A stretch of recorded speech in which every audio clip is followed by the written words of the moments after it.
یہ کہتی ہیں اگر کوئی رمضان میں فوت ہو جائے تو کیا اس کو عذاب قبر ہوگا؟ دیکھیں حدیثیں یہی کہتی ہیں کہ جو رمضان میں فوت ہوا اس پر سے عذاب ہٹا لیا جاتا ہے، عذاب قبر اسے نہیں ہوگا۔ اب بعض اوقات ایسا ہوتا ہے کہ کوئی بہت زیادہ گنہگار ہیں معروف، وہ رمضان میں فوت ہو جائے تو ہمارے لوگ وہی بات کہ وہ سمجھتے ہیں کہ شاید اس کی کثرت سے گناہ کی وجہ سے، اعلانیہ گناہ کی وجہ سے اللہ تعالیٰ پر یہ ایک ایسا اثر مرتب کر چکا ہے کہ اللہ اس سے ناراض ہو چکا ہے اور اب اس کی بخشش مغفرت ہو نہیں سکتی۔ اب جب اس قسم کی حدیثیں ذکر کی جاتی ہیں جی رمضان میں اگر کوئی فوت ہو جائے عذاب قبر نہیں ہوگا، بولتے ہیں کہ یہ کیا بات ہوئی، ساری زندگی گناہ کر رہا ہے پھر بھی کچھ نہیں ہوگا۔ تو بھئی آپ کون ہوتے ہیں؟ آپ کی جیب سے کوئی پیسے نکال رہا ہے وہ، یا آپ کی کوئی پراپرٹی اس نے قبضے میں لے لی ہے، یہ اس کا معاملہ ہے، اس کے رب کا معاملہ ہے، آپ کو کیا تشویش ہے؟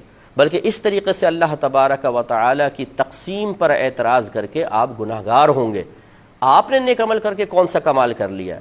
یہ آپ کا کمال نہیں، یہ اللہ تبارک و تعالی کا کرم ہے کہ اس نے آپ کو بے شمار گناہوں سے بچایا ہوا ہے، تو یہ ہمارا کوئی کمال نہیں ہے۔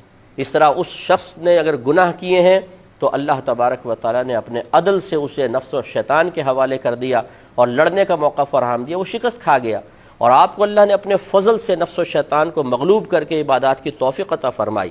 دونوں جگہ، ایک جگہ عدل ہے ایک جگہ فضل ہے، لہٰذا ہمارا کوئی کمال نہیں ہے۔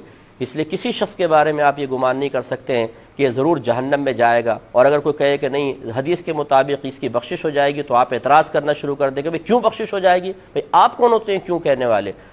آپ اگر یہ کہنا چاہتے ہیں کہ معاذ اللہ ثم معاذ اللہ، پھر تو یہ ناانصافی ہوگی کہ میں نیک عمل کر رہا ہوں، وہ گناہ کر رہا ہے، وہ بھی بخشا جائے میں بھی بخشا جاؤں، یہ تو اللہ تعالیٰ کی ناانصافی ہے۔ آپ کون ہوتے ہیں حکم لگانے والے اللہ تبارک و تعالیٰ پر؟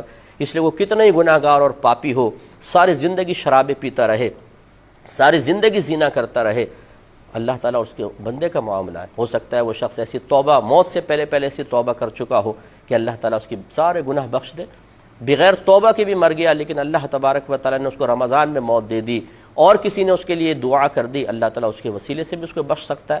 میرے آقا صلی اللہ علیہ وسلم نے ارشاد فرمایا کہ میری امت گناہوں سمیت قبر میں جائے گی اور مغفرت شدہ اٹھے گی، اور اس کی وجہ بیان فرمائی لوگوں کی دعائیں مغفرت کی بنا پر۔ یہ شرح الصدور کے اندر یہ حدیث پاک موجود ہے۔